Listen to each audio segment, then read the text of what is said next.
that I'm incredibly proud of. My uncle, Desmond Ray, was a boxing champion. He was both the British and Irish champion. He won the Lonsdale belt in 1968. What weight was it? Junior welterweight, which is not a weight that exists anymore. But anyway, I've variously watched boxing matches. I don't know a vast amount about it. And who could not have been moved when a female boxer melted to her knees after 45 seconds in the Olympics? Somebody will have attempted to train their entire life, travelled all the way to Paris, and it's their hope, their dream probably started when they were not even a teenager, and their entire hopes of a medal just ruined by Imane Khelif, who is biologically, and when I say biologically, somebody who has X and Y chromosomes, biologically a man who's, and I don't want to ridicule this person, whose genitals have not formed properly and therefore considers himself a woman. Now, Imane Khelif was born on the birth certificate a woman as well. Imane Khelif, I don't believe is necessarily a bad person. However, once you know that you have testicles, internal or external, then you go through male puberty and your muscle density is just far higher than it would be for a woman. Now, Elon Musk and J.K. Rowling have said things about Imane Khelif, and she or he is now suing them. I have to say, my support for Imane Khelif extends as far as this is a person in an unfortunate situation, and I get that. But if we allow biological men to compete in women's boxing, a woman is going to be killed. Now, first of all, in the final of the boxing, remember, it was 2 biological males in the female division. I find that depressing. But I'll tell you what, for a professional or semi-professional boxer to have been melted in the way that Imane Khelif melted her opponents is just not safe in any stretch of imagination. It is the equivalent of me attempting to fight Mike Tyson. Anyway, Jane Sullivan is the sports coordinator for the Women's Rights Network. Jane, welcome.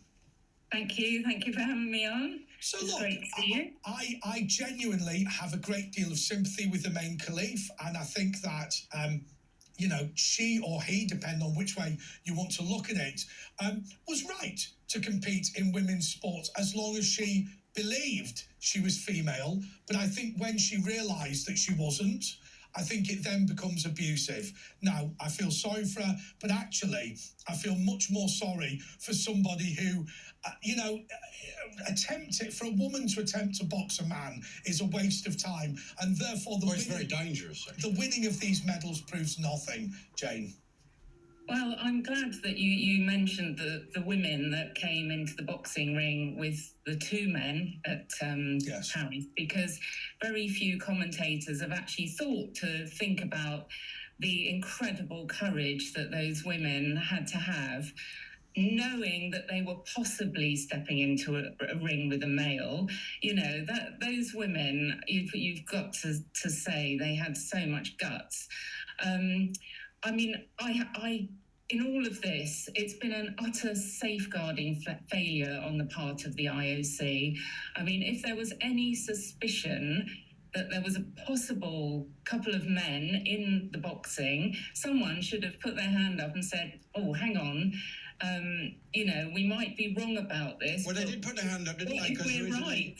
Originally, the Olympics was, I think it was the IBA or one of the boxing boards ran it, and they said these are males, so we will not sanction this. So the IOC got rid of them and said, we'll just run the boxing ourselves, and said, right, you're all women, even though they'd failed the testosterone levels. And they could have killed them.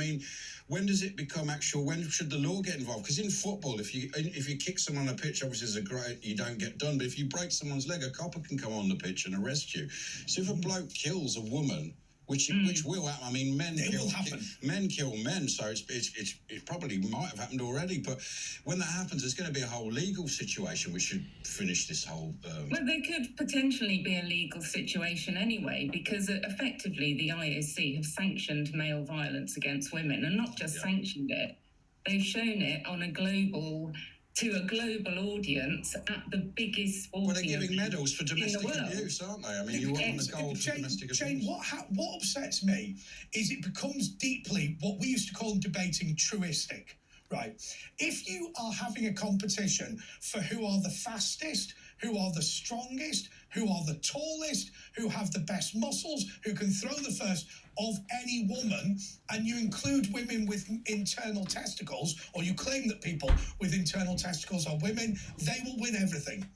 A cast will win everything. It just that is it. So all it becomes is a competition to decide which people have internal testicles and which don't. And if it becomes in football, it will all be previously males in female teams. It will be 11 former male. Correct. Well, it's interesting that you mentioned football, because there were also males in the women's teams at the Olympics. Oh, really? In Paris, and there have been males in various teams for quite a long time in football. And in the UK, there are currently 72 males playing football in British leagues around the country, grassroots. You know, it's there. It's happening already. That's ridiculous, because my school team would hammer the England women's team. I mean, that's just a fact. Well, of course. I mean, you know, boys can routinely beat adult women at a variety of sports. It's actually really funny. You know, there is one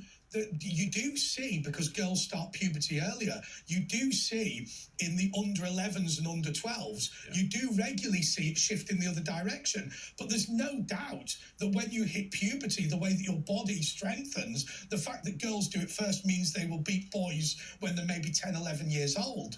Well, look, I've been a rowing coach for 20 years, coaching kids from the age of 10 upwards, and I've seen girls occasionally beat boys, especially at the 11, 12-year age group. Those girls hit puberty before boys, but I can guarantee you, by sixth form, all of the boys beat all of the girls. Jane, you know, it's biology.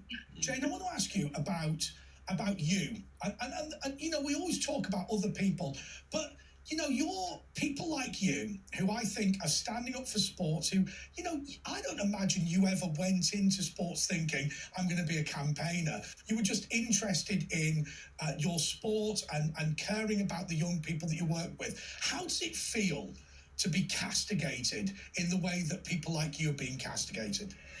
Well, to be honest, I went into this because, as a rower, we used to have a rule that allowed men to compete in women's competitions, and I actually came across a trans-identifying male in competitions in indoor rowing, and it was, you know, nobody batted an eyelid, and this chap won everything at Masters Rowing, and I kind of got really angry, but I couldn't do anything because I was employed at the time. You know, you can't kick up too much of a fuss. I worked in a school, didn't want to lose my job. And then when I retired, I thought, well, I carried on coaching. I still coach, but as a volunteer. And I thought, well, hang on a minute. All these girls I'm coaching, when they come into, you know, when they come to compete, they could meet boys or men, and it's just not fair. So I feel really angry.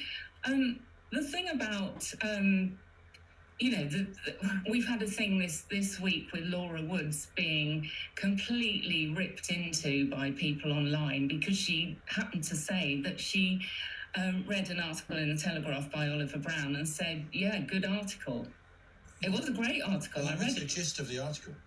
It was talking about the failure of the International Olympic Committee to get a grip on the boxing and how they brought the Paris Olympics into disrepute because, to be frank, they were useless, didn't stand up for women, didn't put women's fairness. We watched women getting beaten up in the front, you know, I mean, it's a disgusting thing to say.